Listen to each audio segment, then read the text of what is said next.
जहलम तहसील सोहावा मरकज Domeli government high school में free medical camp. डॉक्टरों की खुसूसी शिरकत। Doctor Sher Awan, general medical Munawar Hussain, Faisal Baig homeopathic, doctor Abdul Samad child specialist eye camp OPT MIDU के, lady doctor Rasala Kayani, homeopathic gynae doctor Sahira Kayani, Sufia Hafeez medical specialist, doctor Shahid Tanveer medical specialist, तमाम आला क्वालिटी की मेडिसिन का बंदोबस्त किया गया।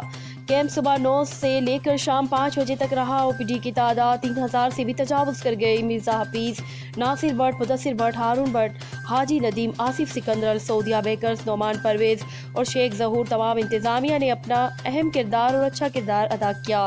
रिपोर्टर सिकंदर हयात डोमेली के साथ साजिद महमूद, आजिज़, जहलम।